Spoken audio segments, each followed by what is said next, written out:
وکیل شرعی وکیل مطلق حجت الاسلام والمسلمین آغا مہدی مہدوی کو کہ جنہوں نے آ کے خود نماز جنازہ پڑھائی اور یہ مرحوم کا ایک بہت بڑا شرف ہے. مرحوم کی نیکیوں کو گننے کے لیے میں منبر پہ نہیں آیا ہوں.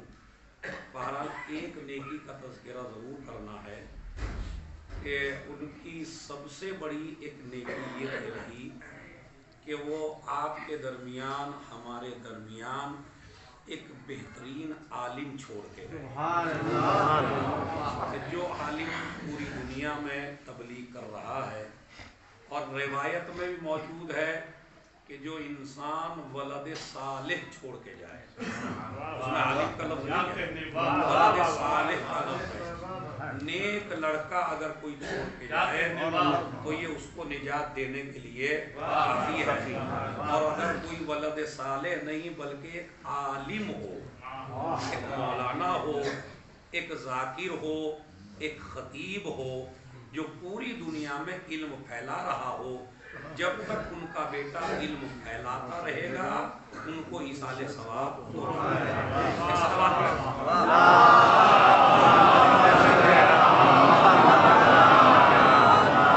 سب سے پہلے تو جو علماء کرام بیٹھے ہیں وہ سب مجھ سے بزرگ ہیں اور بڑے بڑے خطباء, بڑے بڑے مشہور ذاکرین, بڑے بڑے علماء یہاں پہ موجود ہیں. لہذا یہ میرا بیان ان کے لیے نہیں ہے، وہ صرف اس نیت سے سنیں کہ ایک شاگرد ہے جو اپنا سبق آپ کو سنا رہا ہے، تو جو میرے بزرگ ہیں وہ تو سبق کی حیثیت سے اس کو سنیں، اور باقی جو عوام ہے ہماری آپ کی تو ماشاءاللہ مستقل گفتگو ہوتی رہتی ہے، تو لہٰذا میں نے ایک روایت آپ حضرات کی خدمت میں، چونکہ جمعے کا دن ہے وقت بھی کم ہے، لہذا بہت ہی مختصر سی وہ روایت ہے، مگر اس میں آپ ذرا سوچئے کتنا بڑا پیغام ہے۔ چھٹے امام فرماتے ہیں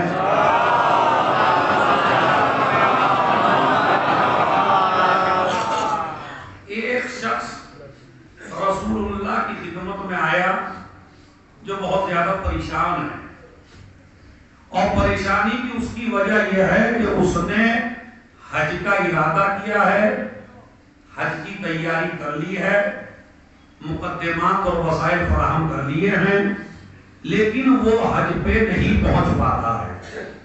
روایت کا پہلا میسج یہ ہے کہ کم سے کم ہر انسان کو حج کا ارادہ کرنا چاہیے، سوچنا چاہیے، نہ جانے ہمارے مجمع کو تو کس نے بتا دیا کہ حج واجب ہوگا اس وقت جب تجھ سے حج کیا نہ جائے گا، یعنی یہ تو سواری پہ لے جائیں گے تجھے، یا تجھ کو دو آدمی پکڑیں گے اور تب لے جائیں گے۔ جوانی میں ہمارے شیعوں میں حج واجب نہیں ہوتا، اور نہ ہی اپنے اوپر حج واجب سمجھتے، اس لیے کہ کوئی کہتا 3 بیٹیاں ہیں، کوئی کہتا 4 بیٹیاں ہیں، کوئی کہتا جناب ابھی تو لڑکوں کی شادیاں نہیں کی ہے، کوئی کہتا ابھی تو بیٹیوں کی شادی میں نے نہیں کی ہے، ایک شادی میں 8 لاکھ لگے گا۔ یہ بہانہ تو آپ اس وقت کریں کہ جب اللہ نے جہیز کو واجب کیا ہو،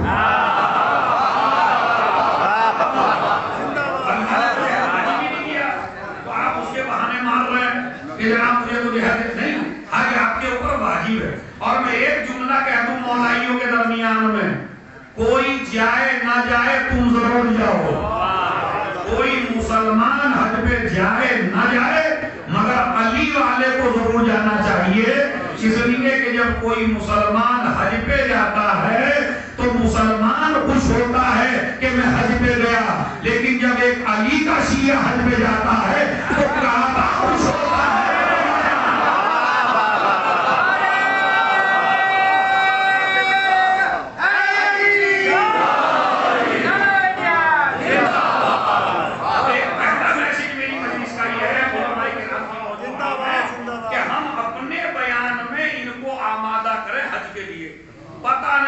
مجلس میں میرے خیال میں 200-300 تو ہیں جن پہ واجب ہے، کتنے کو تو میں بھی جانتا، یعنی یہ تو میں نے بالکل کر دیا، یعنی اتنے ہیں جن کے اوپر واجب ہے، لیکن ان کی بے بسی یہ ہے کہ وہ سمجھ نہیں پا رہے کہ ان پہ واجب ہے،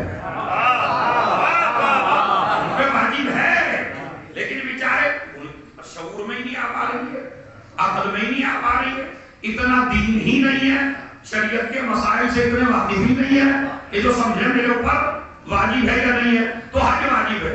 تو یہ آدمی تیاری کر چکا ہے حج پہ جانے کی، وسائل کچھ ہوئے کچھ نہیں ہوئے، نہیں جا سکا، مگر کیا جملہ کہا، مگر یہ ان کے لیے جو ارادہ تو کرے کم سے کم، جیسے ہی نبی نے اس کو پریشان دیکھا، کہنے لگے بتا تیری پریشانی کا سبب کیا ہے؟ کہا میری پریشانی یہ ہے کہ میں حج کرنا چاہتا تھا مگر نہیں کر پایا۔ نبی نے فرمایا علیکا بالجمعہ فإنہا حج المساکین، اگر تو حج پہ نہیں جا سکا تو جمعے میں چلا جا۔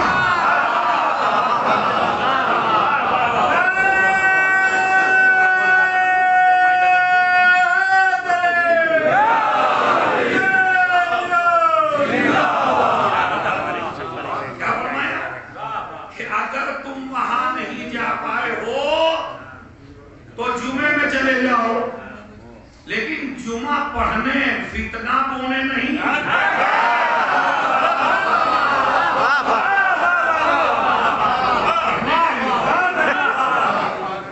وَإِنَّهَا حَجُّ الْمَسَاکِین، یہ مسکینوں کا حج ہے۔ اب اس سے بڑی فضیلت کیا ہوگی؟ اب کتنا بد نصیب ہے وہ کہ جس کے گاؤں میں شہر میں جمعہ ہوتا ہو اور وہ نہ جائے. بعض لوگ تو وہ ہیں جو امام دیکھیے نہ پڑھنے. ایک صلوات پڑھے محمد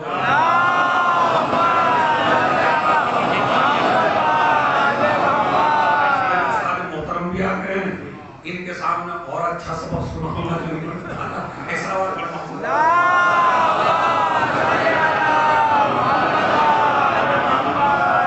تو بہرحال علماء سے بہت معذرت چاہتا ہوں چونکہ یہ بیان ان کے لیے ہے, آپ کو میں نئی بات کیا بتا سکتا ہوں.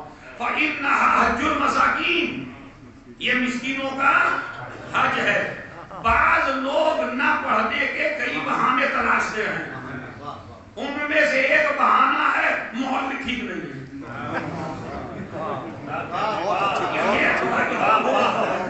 جہاں جہاں بستی میں جا رہے ہیں تو اسی لیے نظریہ ہمارے کچھ لوگوں نے دے بھی دیا ہے, میں تو جب پڑھوں گا جب امام زمانہ آ جائے گے. اتنا بڑا بہانہ ہے اس کا, میں جب پڑھوں گا جب, اگر سارے کام تبھی کر لینا جب امام زمانہ آ جائے. یہ جمعہ میں کیا مسئلہ ہے کہ نہیں میں جمعہ تب پڑھوں گا جب امام زمانہ آ جائیں گے. میں نہیں پڑھتا فلاں ماحول بھی ٹھیک نہیں ہے. اسی لیے کلچر ہاؤس سے ایک کتاب چھپی امام زمانہ کے بارے میں. اس میں ایک روایت میں نے پڑھی کہ امام کے ظہور سے پہلے لوگوں کے حالات ایسے ہوں گے کہ مسجد نمازیوں سے بھری ہوگی لیکن کوئی نماز پڑھانے والا نہیں ہوگا. یہ روایت ہے, 5ویں امام کی روایت ہے کہ کوئی نماز پڑھانے یعنی پیش نماز کوئی نہیں ہوگا. اس لیے کہ معصوم تمہیں ملے گا نہیں. ایسا کہاں سے ملے کہ جس سے کچھ بھی نہ ہو. آپ ڈھونڈ رہے ہیں امام معصوم, اب آپ کے بہانے کیا ہیں؟ تو لہذا روایت یہی کہتی ہے کوئی پیش نماز ملنے والا. بعض تو ہر گاؤں کی کہانی ہے, بڑے خوش ہوتے ہیں یہ کہہ کے ارے بڑے پنجے جم رہے تھے, ہم نے پنجے اٹھا دیے, ہم نے مدرسہ بھی بند کرا دیا. تو تاریخ پڑھ کے دیکھو, سب سے پہلے جس نے مدرسہ بند کروایا وہ تھا فرعون.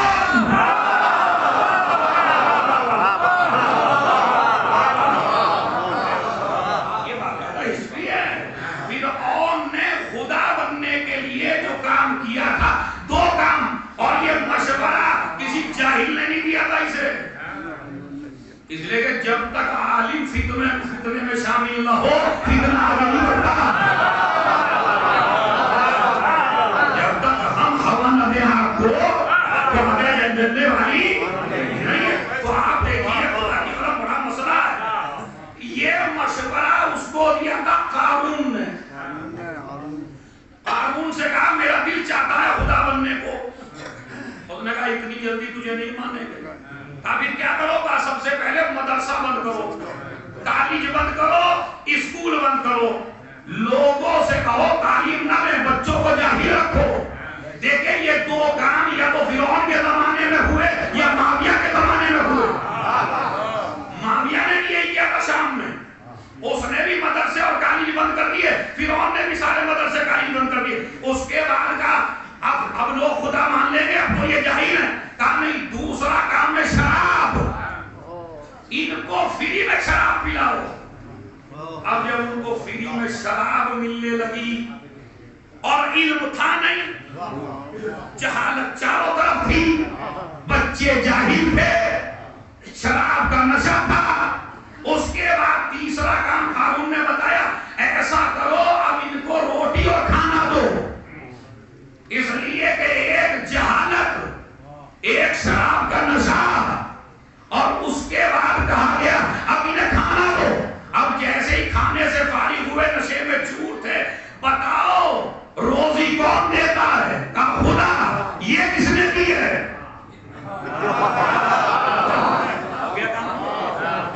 یہ فرعون نے دیا. کہا تو فرعون کیا بنے؟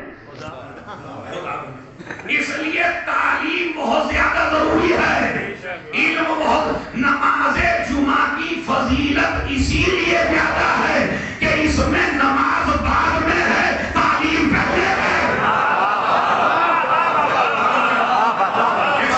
جب ہم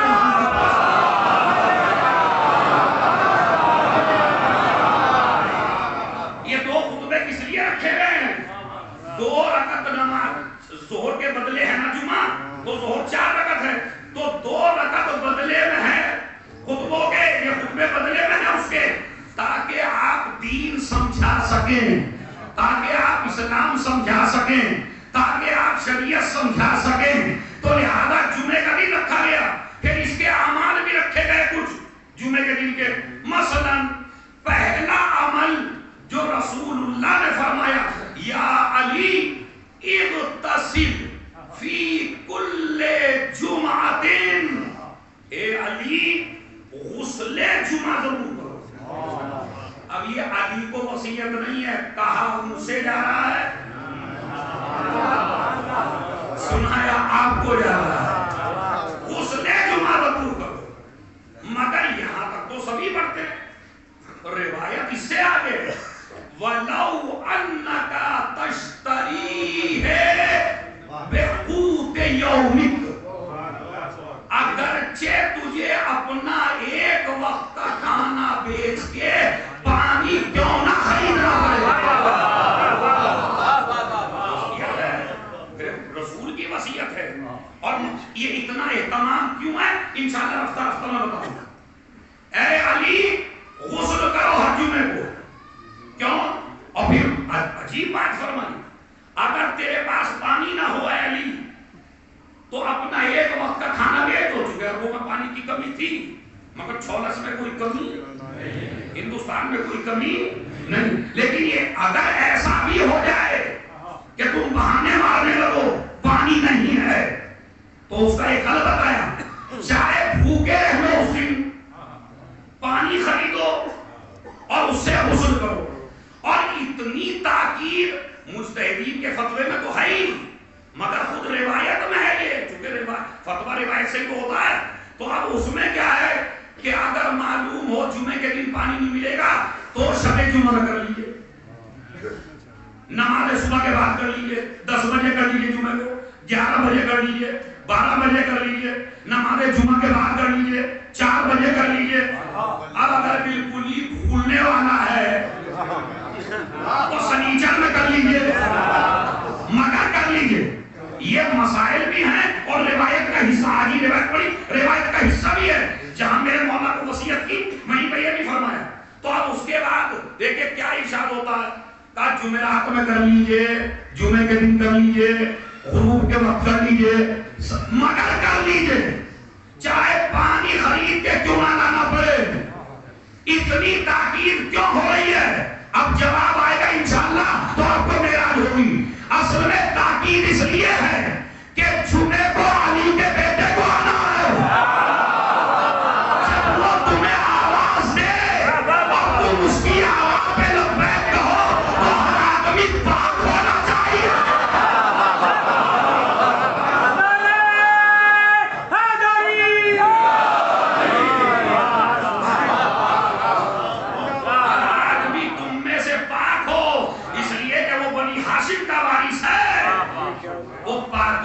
لوگوں سے ملاقات کرے گا، نجس لوگوں سے ملنے والا نہیں ہے. اسی لیے وَكَانَ طُهْرًا مِنَ الْجُمْعَةِ إِلَى الْجُمْعَةِ، ایک غسل جمعہ ایک ہفتے کے گناہوں کو جلا کے معاف کر دیتا ہے. پانی مگر جلانے کا کام کرتا ہے.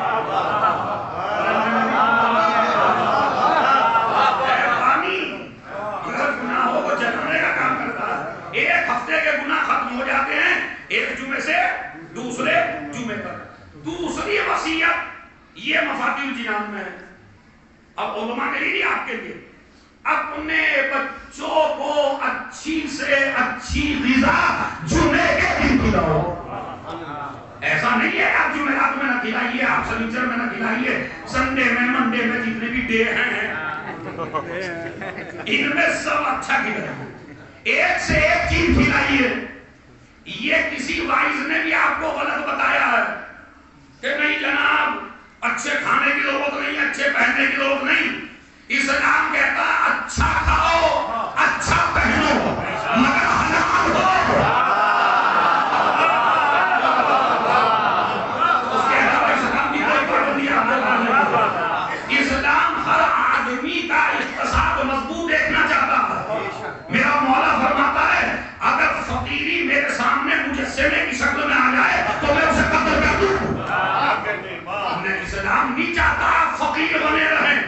اسلام نہیں چاہتا آپ غریب بنے رہیں.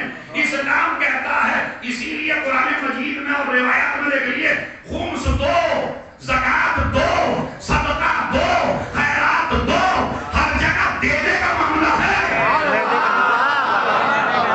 کسی جگہ لینے کا معاملہ نہیں ہے. یعنی اسلام کہتا ہے ہر آدمی کا اقتصاد اتنا مضبوط ہو کہ دینے کی نیت رکھے.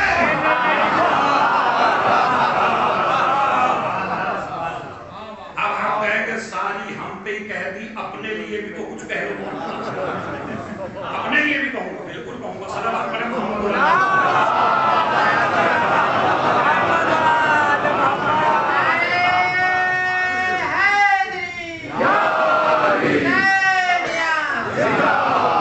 اچھی سے اچھی غذا جمعے کے دن کھلاؤ, یہ روایت ہے. کچھ خاص ڈش اپنی فیملی میں جمعے کے دن رکھو. ویسے تو ہر دن اچھا کھاؤ, لیکن جمعے کے دن کچھ خاص. اب جو میں نے علت پڑھی, خدا کی قسم آپ بھی حیرت میں پڑ جائیں گے. علت کیا ہے؟ دیکھیں, 2 ہی دن ہیں اسلام میں کہ جس دن تاکید کی گئی ہے نئے لباس کی بھی, اچھے کھانے کی بھی. اب آپ تو سمجھ ہی گئے ہوں گے کیا آگے بولوں میں.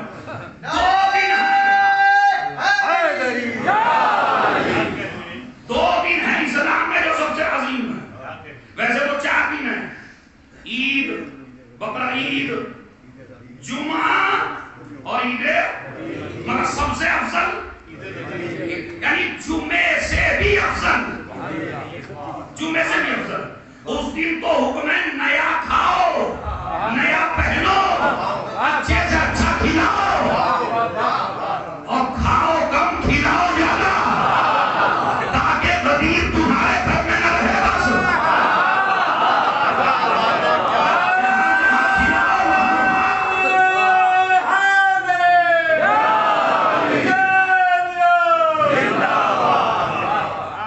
اپنی فیملی, ارے جہاں ہولی پہ خریداری کرواتے ہو, دیوالی پہ کرواتے ہو, بچے ہولی دیوالی نہیں بھولتے. تہوار دوسروں کا یاد ہے تمہارے والوں کو. اسی لیے اسلام نے تاکید کی تھی غدیر کے دن اچھے سے اچھا کھلاؤ, اچھے سے اچھا پہناؤ, تاکہ تمہاری فیملی کے غدیر یاد رہے. اب ان سمجھ میں آئی, جمعے کے دن اچھا کھلاؤ کیوں؟ تاکہ تیرے بچوں کو انتظار کی عادت پڑ جائے.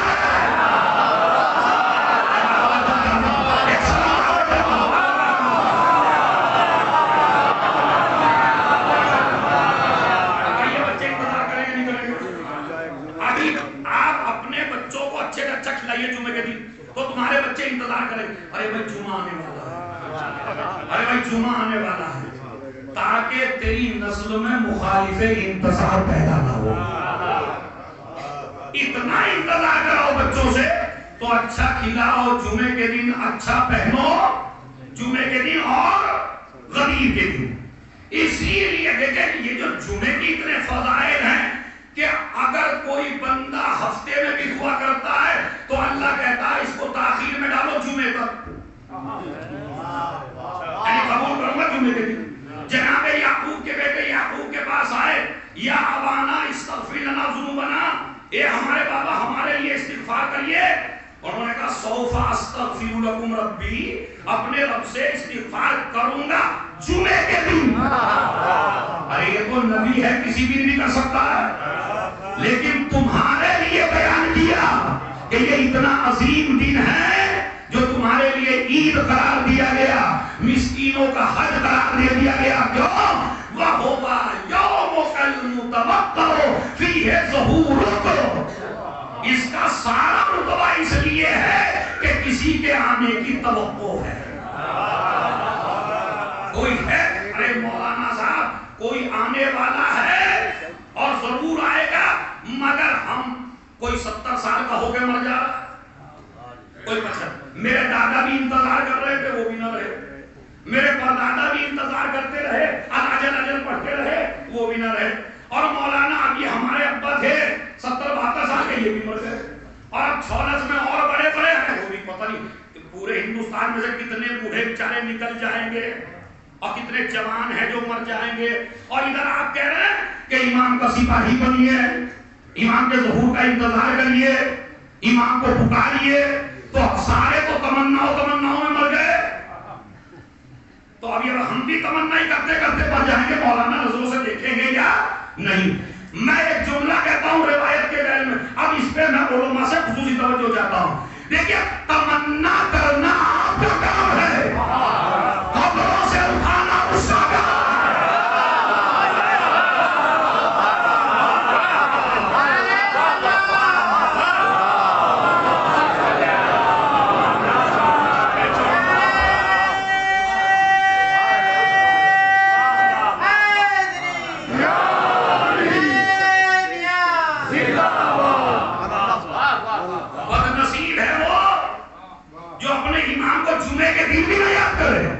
دیکھیں میں کچھ بھی پڑھ سکتا تھا آج کی مجلس میں، لیکن یہ میرے لیے ضروری تھا کہ میں تعارف کراؤں اس امام کا، اپنے اساتذہ کو نہیں.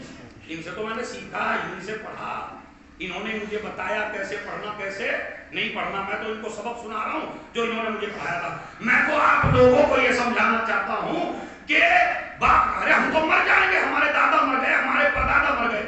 اسی لیے اسلام نے ایک دعا رکھی ہے جس دعا کا نام ہے دعائے عہد. یہ ہے دعائے عہد. اکثر جوانوں کو پتہ نہیں ہوگا کہ یہ دعا کیا ہے. اس کا آسان ترجمہ ہے ایگریمنٹ، یعنی ہر صبح میں آپ اپنے امام سے ایگریمنٹ کریں تاکہ تجھے احساس ہو کہ تو بے وارث نہیں ہے.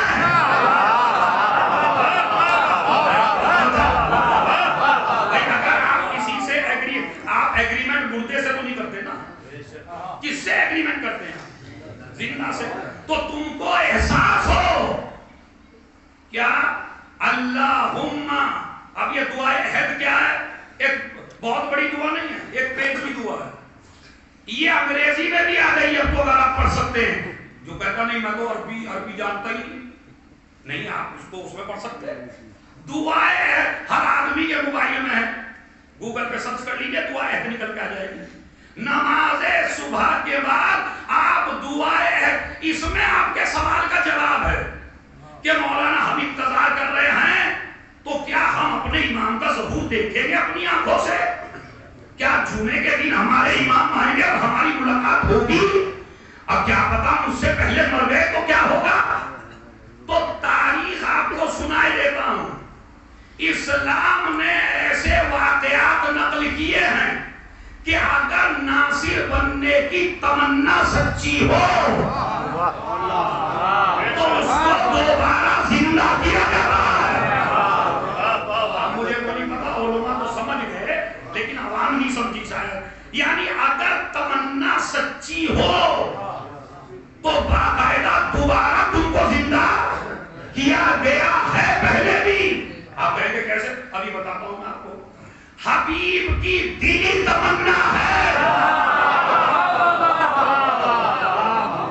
تمنا ہے نہیں؟ کیا تمنا ہے حبیب کی؟ کیا تمنا ہے حبیب کی؟ حسین کا ناصر بننے کی. چونکہ پہلے نبی بتا چکے ہیں، علی بتا چکے ہیں، علی بشارت دے چکے ہیں. جب آئے جناب حبیب ایک جگ میں اور کہنے لگے آپ کے بڑے بڑے صحابہ مارے گئے، میں پھر بھی رہ گیا. کہا نہیں، تیری شہادت کو اللہ نے روکا ہے اس زمانے کے لیے، تجھے میرے صحابہ سے بھی بڑی شہادت ملے گی، میرے صحابہ سے بھی بڑی شہادت ملے گی. اب یہ حدیث جس کو سارا پتا ہے، آپ نے بچپن کا واقعہ سنا ہے، میں مسائل میں پڑھا جاتا ہے، میں تو خالی آپ کے ذہن سے الجھن ختم کرنا چاہتا ہوں.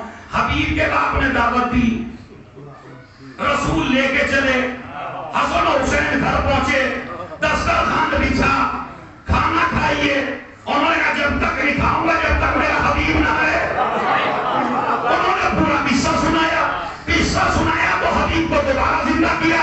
واقعہ پڑھنے کے لیے نہیں تھا، اس زمانے والوں کو سمجھانے کے لیے تھا. اگر میری تمنا سچی ہو،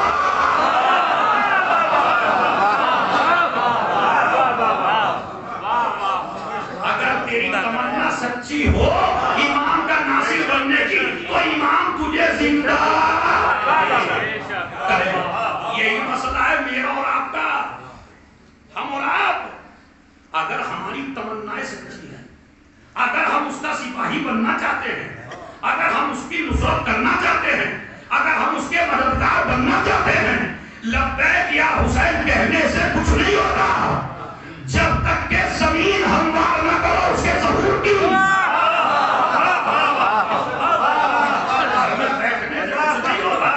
اور جو کھڑے ہیں ان کے لیے آپ رنجیدہ ہو جاتے ہیں. ارے دیکھیے ابھی کیا ہوا فلاں جگہ, فلاں بھی ہمارا مارا گیا, فلاں بھی ہمارا مارا گیا, ہمارا لیڈر مارا گیا.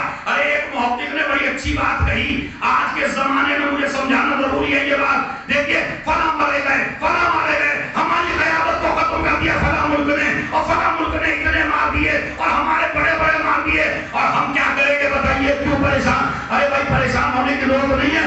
ایک محقق نے بڑا اچھا جملہ لکھا, کہا جب ستارے جلدی جلدی غروب ہونے لگے تو سمجھ لو سورج نکلنے والا ہے.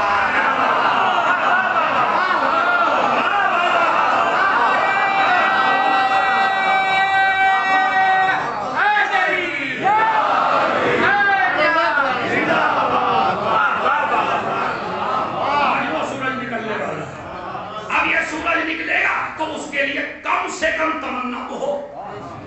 ارے بھائی آپ کی آرزو تو ہو, آپ جمعے میں جائیں تو صحیح, آپ اس دن کو ایسے منائیں تو صحیح کہ جس سے اس کو ایسا لگے جیسے میری تیاری میں بیٹھے ہیں. اب اس میں جواب کیا ہے وہ سنیے. اس دعائے عہد میں پہلے تو اس کی فضیلت سنا دیتا ہوں علماء کو نہیں آپ لوگوں کو.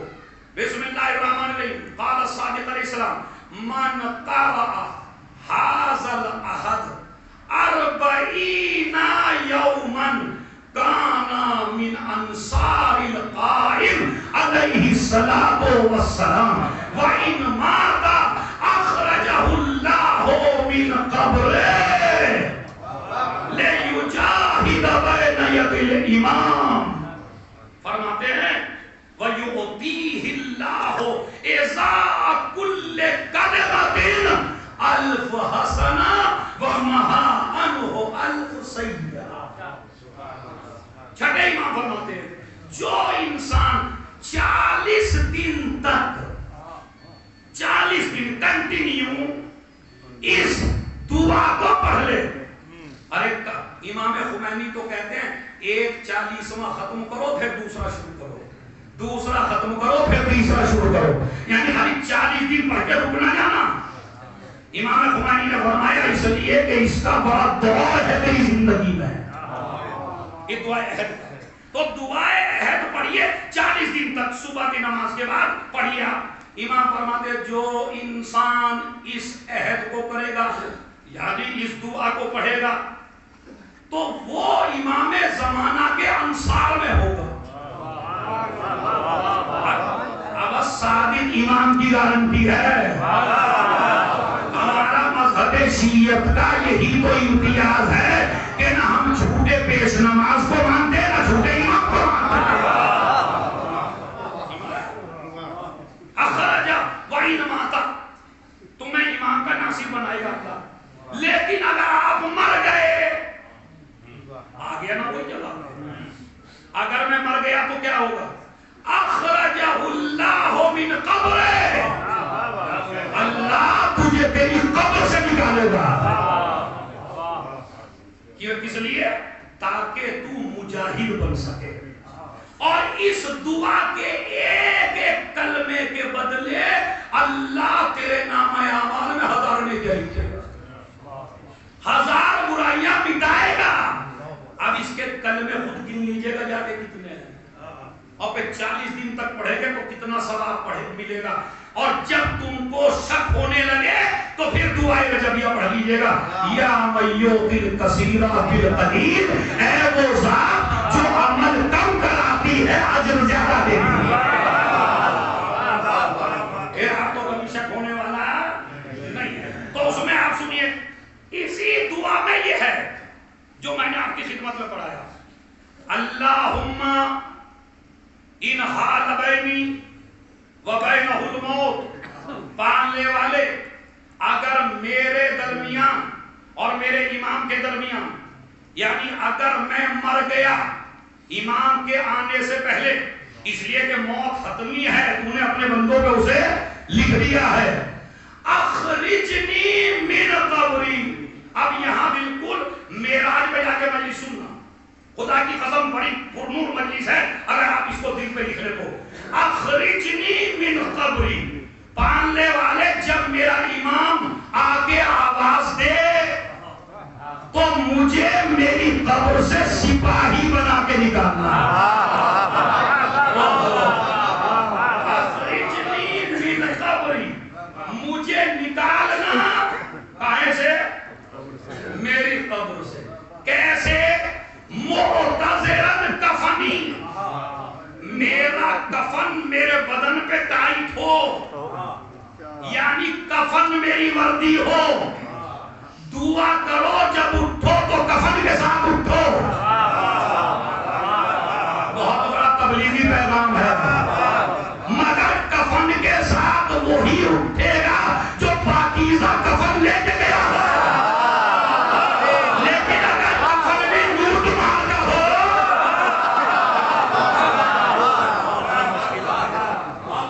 میں کیسے چھوڑ دے گا بھائی؟ پتا چلا اتنا لوٹا زندگی میں، اتنا لوٹا کہ اب بیٹوں نے بھی بینک سے پیسے نکلوا کے اسی سے کفن لیا. اب وہ لوٹے میں پیسے سے کفن خریدا تو اب اس میں سپاہی بن کے کیسے اٹھے؟ اس سے تو بہتر ہے نہ اٹھ. لیکن اس حال میں مجھے تو بہتر ہے نہ اٹھنا. اخرجنی من قبری، ذرا جملہ سنیے جہاں پہ یہ میں نے کہا ہے مجھے نکالنا. کیسے؟ میری قبر سے. کیا بنا کے؟ سپاہی بنا کے. امام کا ناصر بننے کی نیت کر کے سویا ہو نا، وہ نیت تو کریے بھائی، نیت کر کے سوئے. اللہ نے قبر سے کیسے اٹھانا؟ معتذرن کفنی، میرا کفن میرے بدن پہ ہو، یعنی میری وردی بنے میرا کفن. شاہرن سیفی، میرے ایک ہاتھ میں برہنہ شمشیر ہو. مجردن قناتی، میرے ایک ہاتھ میں نیزہ ہو. اب وردی بھی ہے، ارے بھائی اس سے زیادہ کیا کھل کے بولو. وردی بھی ہے، تلوار بھی ہے اور نیزہ بھی. اب مجھے آپ یہ بتائیے، ابھی یہ ہمارے ابا مرحوم جو دفن ہوئے ان کے ساتھ تلوار دفن کیا آپ نے؟ نیزہ دفن کیا آپ نے؟ یہ جتنے چھوٹس میں مر رہے ہیں آپ نے نیزے دیے ان کو؟ نہ نیزہ دیا نہ تلوار دی. جتنے بھی پورے ہندوستان میں کہیں بھی شیعہ مرتا ہے نہ نیزہ دیا نہ کفن دیا، نہ نیزہ نہ کچھ بھی نہیں دیا. مگر وہ کیا کہتا؟ مجھے نکالنا تو تلوار بھی ہو. وہ کفنی تو دیا تھا آپ نے، نیزہ بھی ہو. آج تک تو لوگوں کی سمجھ میں ایک تلوار نہیں آ رہی ہے.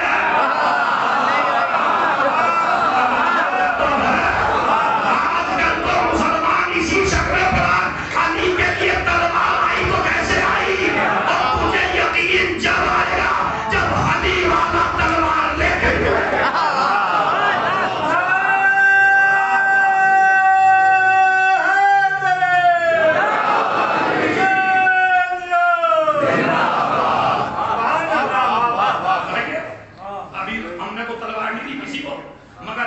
نکالے گا تجھے کیسے؟ تلوار تیرے ہاتھ میں ہوگی. یعنی اب یہی تو فرق ہے چاہنے والوں میں اور مولا میں. مولا والوں کے لیے زمین سے ملے گی، مولا کو آسمان سے ملی تھی. آگے کچھ تو فرق ہے کہ مولا کون ہے اور آقا کون ہے. اب آپ نکلے تو اب آپ کو بلایا گیا ہے امام. اچھا بلائیں گے کہاں؟ بس آخری جملہ، بلائیں گے کہاں؟ کعبے میں. اسی لیے تو کہتا ہوں عادت ڈال لو کعبے کی، جانا نہیں پڑے گا. اب زندگی میں چاہے اتنے بھاگے تو لہذا جانا پڑے گا وہاں پر. جائیں گے تو جہاز تو ہوں گے نہیں، سواریاں تو ہوں گی نہیں. اب ہر آدمی روایت میں بھائی پہنچے گا کیسے؟ تو کہتے ہیں کچھ تو وہ ہیں ادھر امام نے آواز دی ادھر پہنچ گئے، کچھ وہ ہیں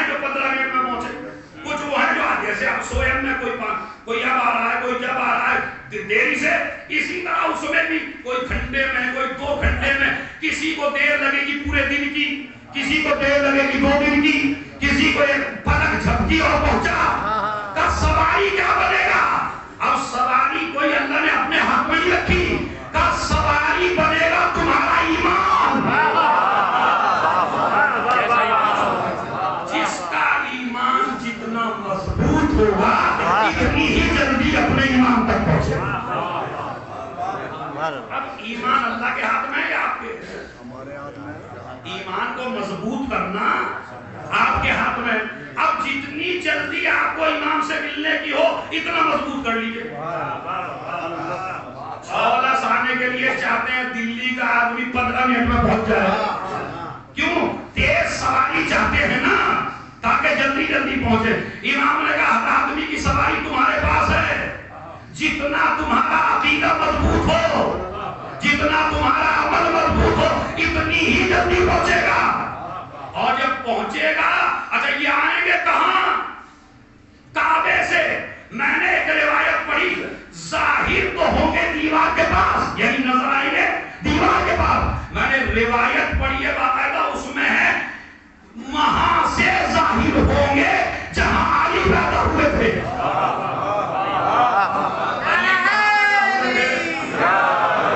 بھائی علی کہاں پیدا ہوئے تھے؟ بولے گا علی فی جوفی الکعبہ، علی بالکل زمین کے سینٹر میں، کعبے کے سینٹر میں علی پیدا ہو۔ تو جہاں سے پہلا آیا تھا وہیں سے آخر بھی آئے گا۔ تو جب آئے گا، اور آپ کی بس آخری جملہ ہے چونکہ وقت ختم ہو گیا، آئے گا اور آپ جائیں گے تو سلام کریں گے یا انتظار کریں گے؟ اسلام کریں گے یا وہاں بھی انتظار کریں گے کہ یہی کریں؟ جس طرح ہر آدمی یہاں دیکھتا مجھے سلام، تم کر لیتے اس کو، بڑا وہ ہوتا ہے جو دین میں سلام زیادہ دے۔ اب انتظار، سلام کریں گے تو کیا کہہ کے سلام کریں گے؟ اور کیا کہیں گے؟ امام سے ملیں گے تو کیا کہیں گے؟ کیا سلام کریں گے؟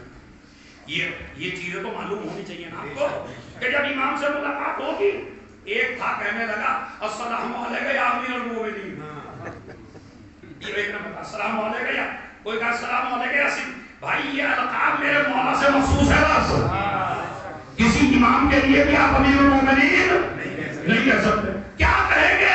انہوں نے کہا یہ جو نماز کے بعد پڑھیں گے یہی زیارت پڑھ دیں گے۔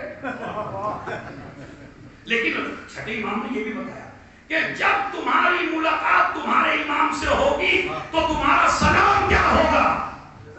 یعنی آپ اپنے امام کو کیا کہہ کے سلام؟ السلام علیکہ یا بقیت اللہ۔ ارے آپ نہیں سمجھے، تاکہ سب کا شک دور ہو جائے، اے اللہ کے باقی رکھے ہوئے، یعنی اب تک جو زندہ تھا یہ کسی اور نے باقی نہیں رکھا، یہ اللہ کا باقی رکھا ہوا ہے۔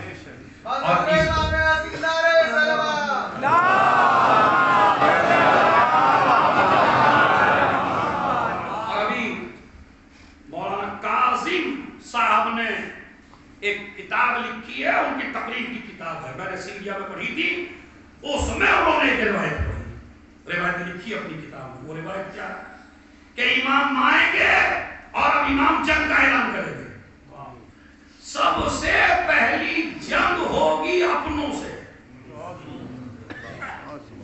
یہ روایت ہے، اپنوں سے ہوگی، کسی یہودی سے، عیسائی سے، سفیانی سے، مروانی سے، ان سے نہیں، اپنوں سے۔ اپنوں میں کن سے ہوگی؟ اب یہ پوری مجلس آپ نہ بھی سنتے، بس میرا یہ میسج لے کے چلے جاؤ تو مجلس کامیاب ہے۔ یہ کس سے ہوگی؟ اس اپنے سے ہوگی جو ہر بات میں کہے گا میری سمجھ میں تو نہیں آ رہا، اس لیے کہ جس کی سمجھ میں آج مجتہد نہ آ سکے،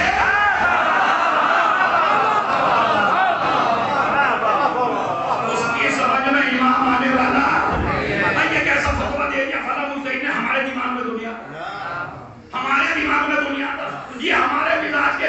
اچھا کوئی منبر سے تقریر کر کے بولا مولانا تم نے ہمارے مزاج کے خلاف پڑھی، تو میں نے کہا تو تم مزاج لکھ کے دے دیتے مجھے کیا پڑھنا ہے کیا نہیں پڑھنا ہے. یہ ہر جگہ ہے. مولانا ہمارے مزاج کے نہیں ہیں. تو جس کے مزاج کے آج وہ عالم جو تھوڑی کڑوی کڑوی بات کہہ دے جب وہ آپ کے مزاج کا نہیں ہے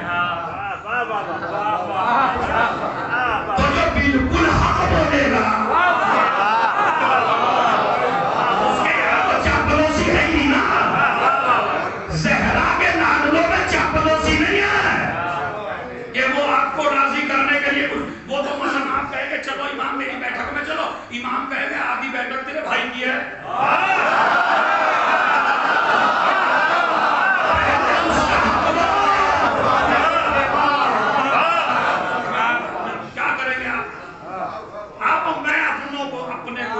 دیکھیں وعدہ پورا کرنا, جمعے کا دن ہے, وعدہ خلافی نہیں کروں گا. ان اپنوں میں بھی لڑائی ہوگی مولویوں سے. یہ ہے, یہ بھی ایران سے کتاب چھپی ہے, حوالہ لے دو اسے چاہیے. اس میں باقاعدہ یہ ہے مولویوں سے بھی ہوگی. پہلے تو ان سے ہوگی انہوں میں نیچے جو کہے ہمارے مزاج کے خلاف ہے, ہمارے مزاج کے خلاف ہے. کوئی حکم شرعی امام بیان کرے یہ ہماری سمجھ میں نہیں آتا. علماء سے ہوگی. ہم جیسے بھی مقابلے میں آئیں گے امام کے, وہ کب آئیں گے؟ اس لیے کہ امام کہیں گے لاؤ بھائی لاؤ, وہ جو میرے نام کا اکٹھا کیا ہے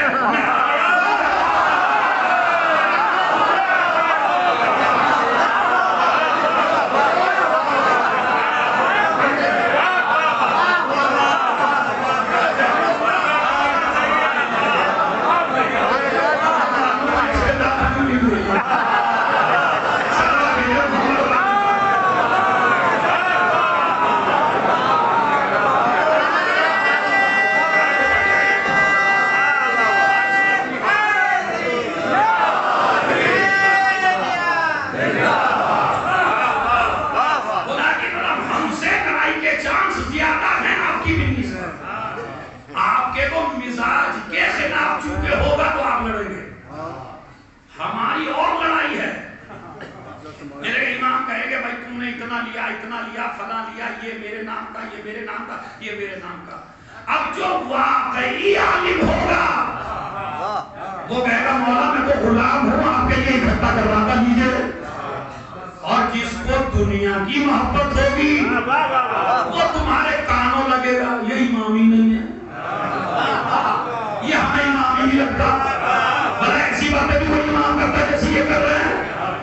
بالکل ایسا کام بالکل ہی بے دین تھے. اور روایت میں موجود ہے امام زمانہ کو جو سرداب میں زیارت پڑھی جاتی ہے اس میں ایک زیارت کا فقرہ ہے السلام علیکہ یا حق الجدید, اے نئے حق تجھ میں میرا سلام ہو. تو نیا حق ہے یا قدیم والا ہے؟ تم اتنا بدل چکے ہوگے کہ تمہیں قدیم والا نیا لگے گا.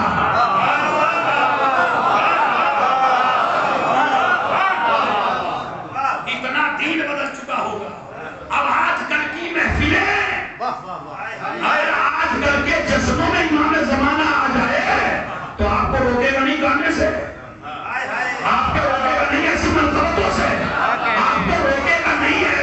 ہمارا جشن نہیں ہو رہے, دھمال ہو رہے ہیں.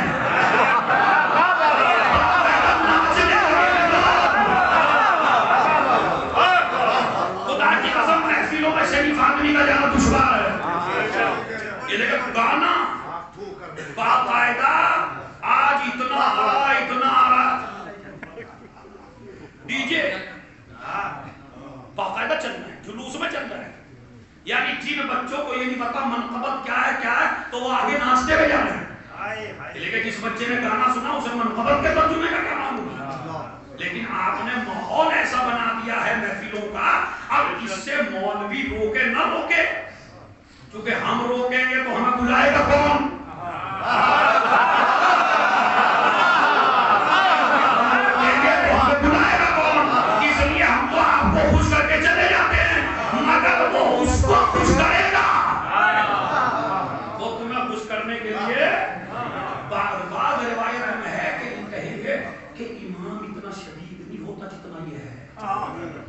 یہ روایت ہے بھائی صاحب. تو اس کا مطلب ہے اپنے کو اس امام کے لیے تیار کرنا ہے. اور جب آئے گا تو اب کاظمی صاحب لکھتے ہیں سب سے پہلے پہنچے گا اپنے دادا حسین کی قبر بس میں نے پڑھ دیا اپنے دادا حسین کی قبر پہ پہنچے گا وہاں کیا کرے گا میری چیخ نکل گئی جب میں نے اسے بیٹھ کو کہا کہتے رو لے گا روایت ہے کہ قبر کو کھولے گا اور کھولنے کے بعد ایک 6 مہینے کا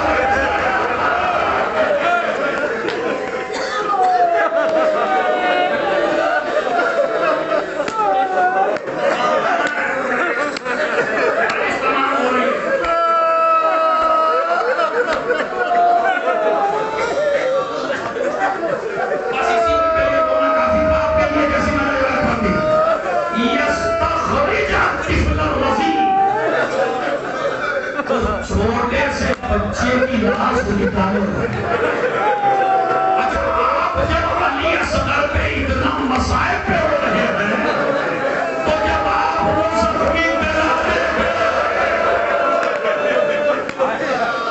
کربلا میں چیزیں پلٹ ہو جائے گی اور بچوا دہاڑے بار بار کے رہے گا اور میں نے روایت کا لمبا امام بچے کی طرف اشارہ کر کے آئیے سب میں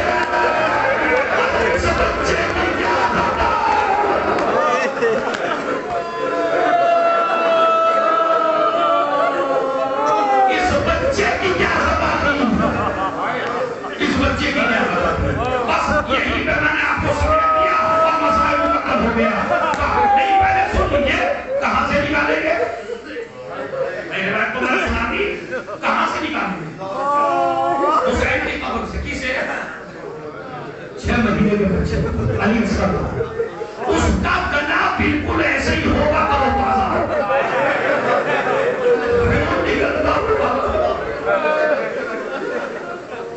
اس بچے کے بارے میں کہیں گے بتاؤ اس کی کیا خطا ہے بتاؤ اس کی خطا کیا ہے اس کی خطا کیا تھی جو اسے مارا گیا آپ نہیں سمجھ پائے جو میں سوال کرنا چاہتا ہوں بچہ حسین کی قبر میں آیا کیسے ہے ابھی آپ نے سوچنے کی کوشش کی جتنے بھی ذاکرین 6 محرم یا 9 محرم کو مسائل پڑھتے ہیں تو آپ نے کیا سنا کہ جب حسین ننا سا لاشا لے کے دیوے پہ آئے اور پربھاو نے دیکھا اور ہاتھ سے ہاتھ مر کے کہا ایک ہی جنت تو کہا اور اس میں کئی اڑا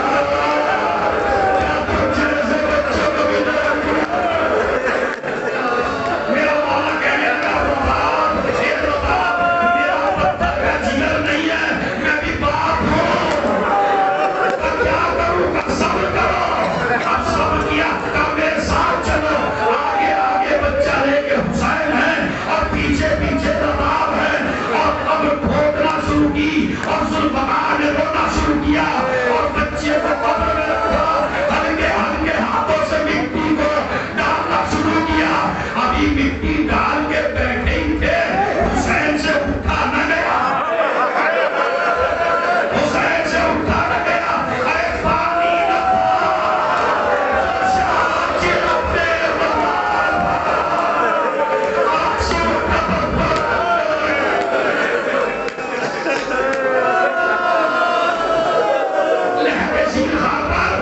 پانی نہ تھا جو ساتھ چھڑکتے ہیں ملال پر آنسو ٹپک پڑے رہتے شیر خار پر پانی لاتے ہیں نا اگر کوئی باپ بیٹھا ہو قبر پر تو آپ باپ کو آرام سے اٹھاتے ہیں نا آگے حسین کی ہونے پر کوئی اٹھانے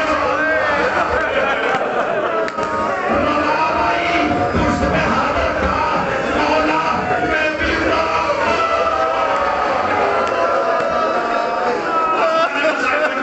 آپ کو سنا گیا آپ کے دل متوجہ ہو گئے کہاں رفت کیا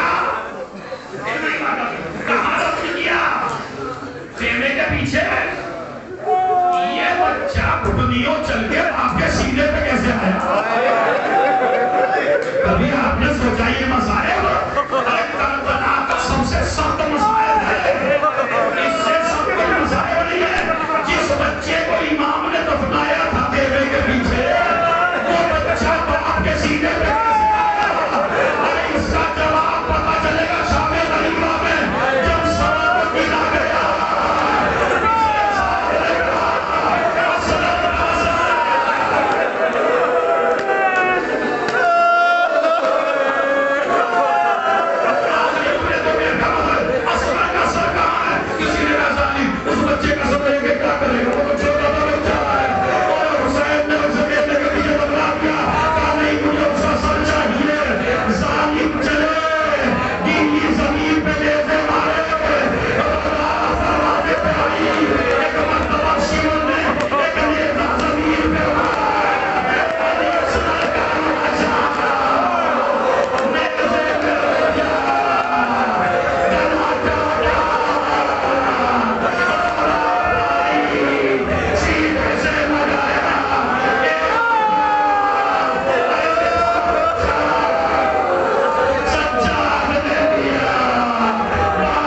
سید مظہر علی ابن سید علی اوسط کی روح